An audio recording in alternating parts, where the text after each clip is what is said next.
And we're live. Hello, Rare Evo. Welcome to the Everything Solana panel, where we'll be talking about everything Solana. I'm your host, Bangerz. I'm a content creator and builder on Solana, and I'm joined with some lovely panelists today. We're going to have a great discussion about Solana. Hi, everybody. My name is Katya. I'm the head of growth at the Wormhole Foundation. For those of you who don't know, Wormhole is an interoperability protocol that facilitates the passing of messages across different blockchains. We were actually initially built as a hackathon project, as a bridge connecting Ethereum and Solana, and we've grown to support over 40 blockchains today. I personally have been working in this space for about 5 years now, mostly in the DeFi space. I started my career working at Maple Finance, doing institutional loans on chain, then spent some time working at Aave, launched a stablecoin, which was a lot of fun. Worked at Polygon more recently, building out their DeFi ecosystem, and now supporting all of the BD and strategy initiatives at Wormhole. My name is Margie Fang. I work at Solana as the marketing director. So at Solana, we're building the fastest L1 blockchain, targeting 1 million plus TPS. We just launched our bridge, and our testnet is coming very soon, and we are actively looking for builders to deploy on our Solana chain. On top of that, we also have a Emerald crypto Visa card where you can spend crypto everywhere, anywhere you want. So personally, I only got into Solana for like 5 months. Previously, I worked in a Web3 security company called Fuzzlet, which was later acquired by Solana. So that's why I joined Solana. And before Fuzzlet, I worked in the crypto mining industry. I worked at Bitmain before. Yeah, thank you. Yeah, I'm Matt Sorg. I originally started my career in games. So I worked for Riot Games. And when I was there, we did a lot of esports and a bunch of stuff around the world where we encountered a bunch of problems paying and certifying that the tournament providers actually paid out their players and a bunch of things. And more, it's like, I think blockchain solves this. This is back in 2017. So I actually left Riot with a few colleagues and started a game store. It was on Ethereum, and we actually did okay, but the underlying infrastructure got more expensive as we got more users. So the business didn't really scale, and so we fast failed that, yada yada yada. A few years later, as I was looking at like opportunities within the industry to make applications, Solana just stuck out as the place that I would build my company again. And that's kind of why I joined, because instead of just starting my company again, I thought, why not just help out the whole Solana ecosystem? And that was about 4.5 years ago now. So really building out since then, and setting up apps for success. Amazing. I also had kind of maybe a similar journey, not with games, but with art. That was kind of how I got into NFTs, through my art. I was an artist, posting art on Instagram and Ethereum, and then I had similar struggles with using Ethereum, and then finding Solana, I really just kind of like understood it. The UX was there for me, and then so I kind of jumped in more fully into Web3, and now doing more content and also building on Solana. So yeah, and I'm curious, with Solana, like for me, I'll start and answer the question, right? Which is, what is like something that like stood out to you about Solana? Because like when you're getting into Web3, I feel like it is really confusing, right? That initial journey, there's like a lot of tech, a lot of hurdles you have to kind of overcome. And for me, I was like a solo founder in Web2. So what I really loved about Solana was like instantly connecting with people online, and it was kind of like the community for me. But I'm curious if you guys have anything, even if it's the same answer, what is kind of like that story that is that sort of shiny thing that really stuck with you and made you kind of love Solana? I'm happy to start. I think historically, people have given Solana a lot of shit. Everybody has something to say about like downtime or the roadmap. But what I've really loved about the Solana ecosystem is if you have something negative to say, the community wants to work with you to figure out how to fix it. And I think that openness and that willingness has attracted a lot of builders. It's helped expedite the growth of Solana. And it's really created a welcome community for people who are looking to build in the blockchain space. So it's really a testament to the community that the Solana team has founded. So for me, what I like about Solana is actually shown on this panel, the ratio, because in other panels I've participated in, it's always the other way around. It's more guys over girls, and now it's a panel that I really, really like. So the other thing is that before I joined Solana, I also heard a lot of shit. People are calling it like a meme chain. And it's always a lot of scams. But actually, after I got into it, I was surprised and impressed by how many innovations are happening every day, how all the projects are really working together to create new user experiences, innovations, creations. So that's what I really like about Solana. And we work with Wormhole, we do co-marketing together. It's just a community that's really helping each other out and really building some real things together. Yeah, you kind of stole my answer. No, it's the combination of being very deeply technical, the amount of complex algorithms and data structures, and we're even changing the consensus algorithm to a very, very academic, well-vetted, provable algorithm. So you have that side, but we don't overly market that. It's that coupled with being very practical. And the practical thing is what we need to serve is users and applications to make use of the technology. So that's mostly what you see, and so a lot of people don't like what they see because it's meme coins and stuff a lot today. But there's plenty of industries that are really starting to grow, and it's just because things tend to flow where there is low friction. You have permissionless access. It really is decentralized infrastructure of anybody can access it, anybody can host their node, and operate their business. And so it's really that combination of both, very functional and heavy research, heavy deep tech. Actually, I'm just going to chime in on that. I think Solana's meme coin mania has been a lot of fun, but it's also shown how many real users there are on Solana, right? If you look at, I obviously look a lot at bridging volumes to see where real users are moving their capital and where they want to be transacting. Solana is a massive home for that. And then when you think about institutions and all of these different payment providers who want to engage with the blockchain space, they're looking at Solana as the first home for that because that's where the real users are. So that's just the both sides of the same coin on how great Solana is. Yeah, meme coins, right?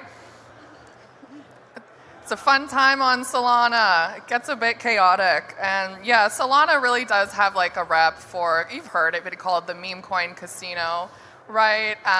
Which, it's great, right? The users, that's awesome. But I'm curious to hear, what are some other kind of maybe underrepresented aspects of Solana that you feel just don't get enough love, right? These meme coins are taking the majority of attention.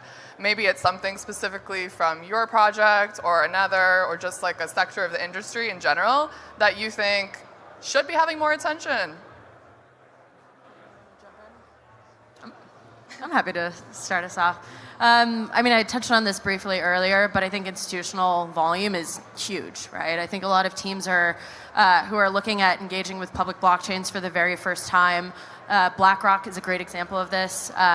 We work with BlackRock today to help them take BUIDL across different blockchains, and between them and Hamilton Lane and all these other teams who are thinking about tokenization, all of them are asking about Ethereum, of course, but they're also seriously considering Solana as their home where they want to deploy native issuance on, and they want to continue to build on. So increasingly institutions are looking at Solana as a safe and decentralized place that they can build. Obviously the tokenization piece is cool, but we're also starting to see practical on-chain payment solutions that Solana's speeds actually enable to happen, right? If you tap your credit card, you're buying trying to gamble today, we're here in Vegas, that transaction time is fast, right? You don't even realize that it's happening. And we want to be able to facilitate the same level of speeds and that same user experience of, I want to tap my card, I want to send money to my friends, and I want to make sure that my tokens get transferred securely, safely, and quickly. And Solana's infrastructure allows us to get to a very similar speed, hopefully even faster soon. Yeah, like Katya said, I think Solana is shifting from retail-oriented to institution-ready environment, and we are actively working towards making it scalable and also institution-ready. And just talking about the speed, for SolAir, we're targeting 1 million plus TPS, and now our DevNet is live, so we're reaching 100K plus.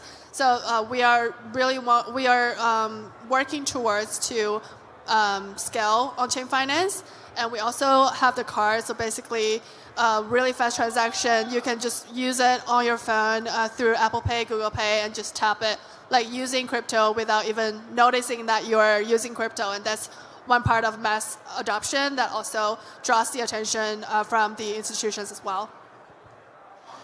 Yeah, so Solana on any given day will do more transactions than all other public blockchains combined. So it is true that meme coins are a lot of that, but there's still plenty of other stuff that is happening that also is very large relative to the rest of the industry. So something like Helium has 300,000 daily active users connecting that they basically serve decentralized internet through translating Wi-Fi into 5G networks, and T-Mobile has a plan through them, and then there's a lot of data routing. So both in that data, when it hits the Helium nodes, they get a payout on Solana. So, and that's happening every day. 300,000 plus individual accounts get hit a day, and they have something like 1,000 total nodes. So, or sorry, 1 million total nodes. So like millions of users on both the user side and the infrastructure side interact through Solana.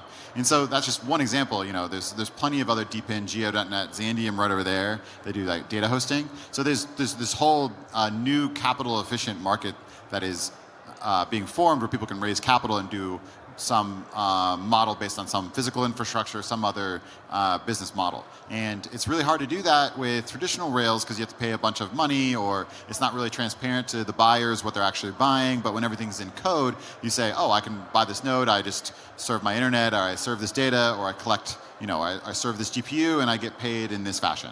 And all those things are very much growing as industries. And and then there's a completely less sexy things, but very functional, like payments and just major assets and major asset trading volumes. So we just expect that these things flow, financial things flow to low friction. So I like to say Solana didn't choose meme coins chose Solana. So as there's more things that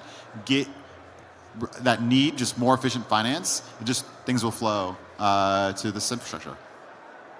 Totally, I agree with that. DePIN is definitely one of my favorite, I think just probably my favorite use case of crypto in general. So I think we talk a lot about mass adoption, right? And I think meme coins is probably not gonna do that, right? There's a winner and there's a loser. And so those losers feel shitty when they lose and they might not wanna come back. But DePIN is, I'm gonna pick an industry, go there and get real people, provide them a solution that otherwise doesn't exist, which I think Matt said it really well. And then supply and demand is also really interesting too, because with meme coins, Solana is attention capital markets, which is great and fun, but DePIN actually has a supply and demand, right? It's connecting those two, which I think is super exciting, especially when we look at mass adoption. What does it take to get everyone in the world using a crypto wallet, right? When I entered Solana, I thought it would happen instantly. And now after going on 3 years in the space, it's wow, okay, we're just now kind of getting there. So my question for the panel, I'm curious, what is your take on mass adoption? How is that gonna happen?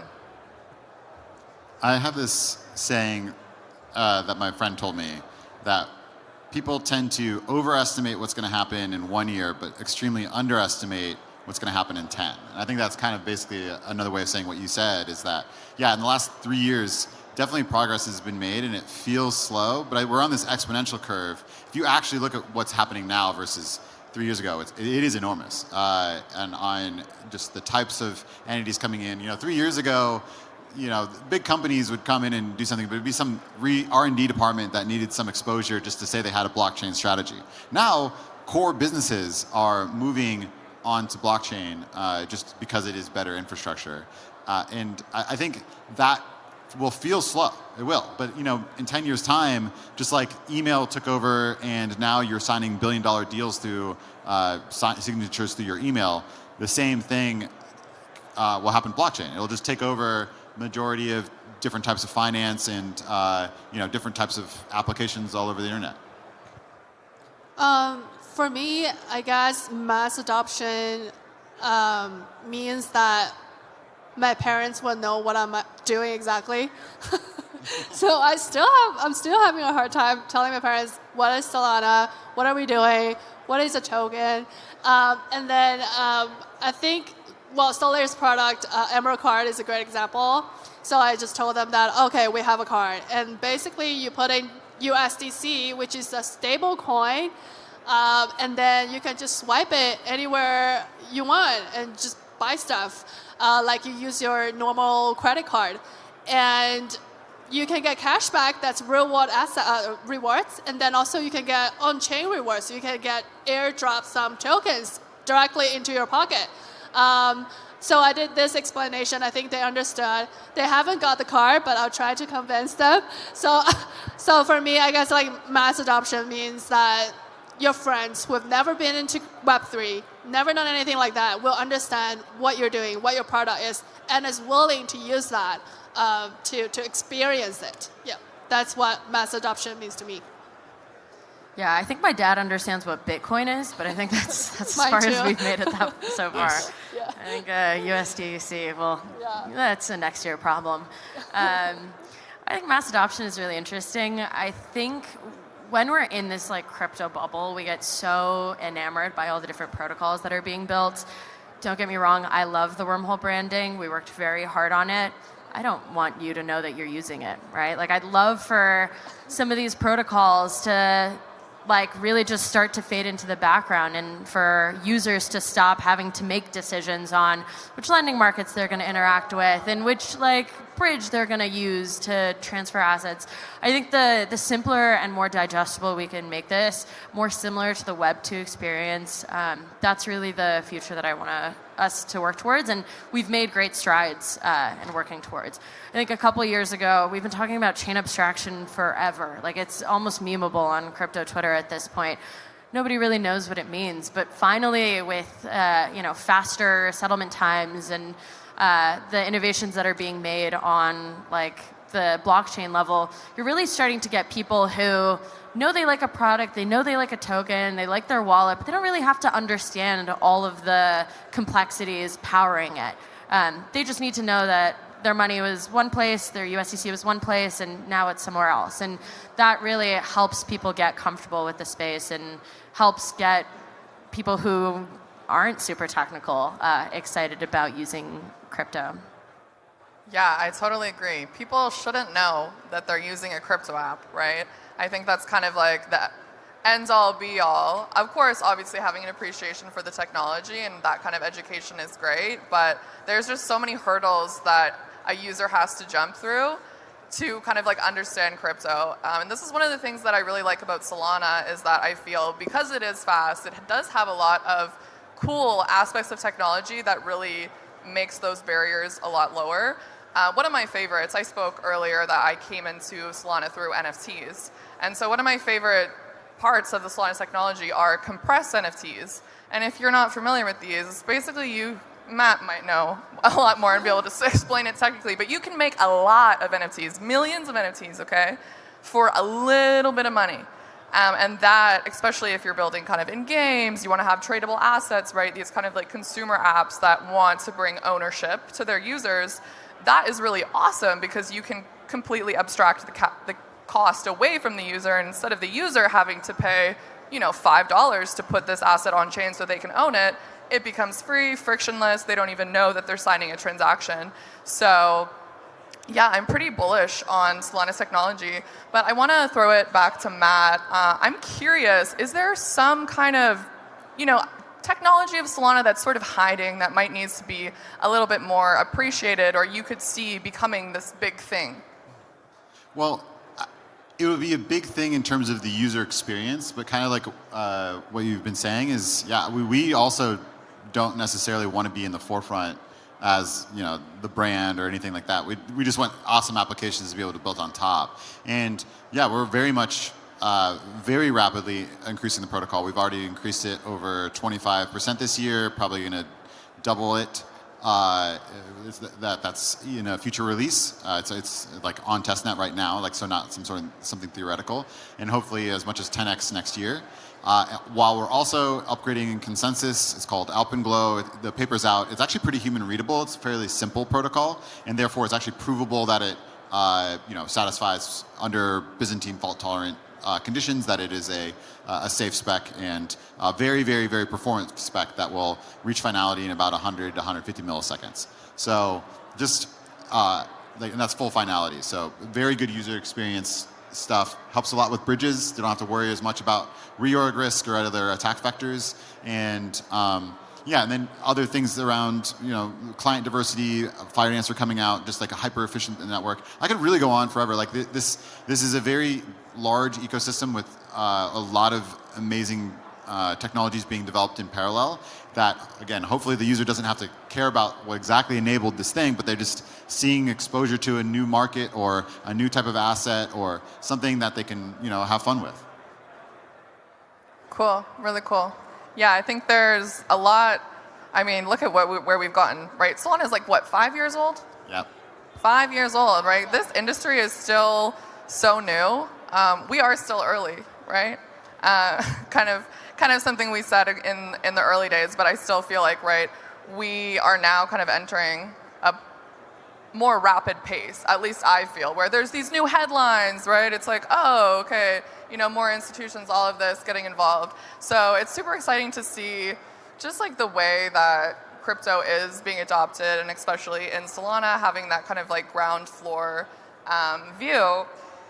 But I'm curious, Katya, you have more of a kind of overview of all the chains. It's not just Solana, because Wormhole is, this bridge. So I'm curious, do you have any kind of insights over where are people bridging? What's going on? What is this future, if it's multi-chain, looking like?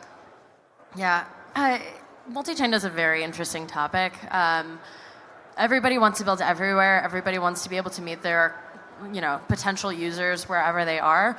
A lot of that results in teams starting to do siloed deployments on multiple different blockchains, and then all of these different protocols exist in different spaces, but they don't really communicate with one another. Historically, I mean, multi-chain and interoperability has really grown a lot in the last few years, but 2 years ago it was a pain if you wanted to build a truly multi-chain protocol. Different run times, different VMs, it makes it really difficult for people to think about that. So we're starting to see a consolidation of people wanting to be opinionated in where they build their home deployment, their hub, and then using interoperability rails to go cross-chain. And a lot of these chains are, a lot of these protocols, a lot of these teams are thinking about Solana. They want to be able to access users across different blockchains, but ultimately, because of the speed and the security and the decentralization of Solana, that's where they are choosing to build their home more and more, which has been really exciting to see. We're neutral. Obviously, we love Solana. But just objectively, if you look at Wormhole Scan, you can see how much volume is flowing in and out of Solana every day, and that's real users who are moving their real tokens, and that's really impressive to see. Totally. And yeah, we're at a multi-chain crypto conference. Shout out Rare Evo. We're super excited. We're bullish on multi-chain, and we're super excited to be here. This was Everything Solana. Thank you to our audience. Thanks, everyone.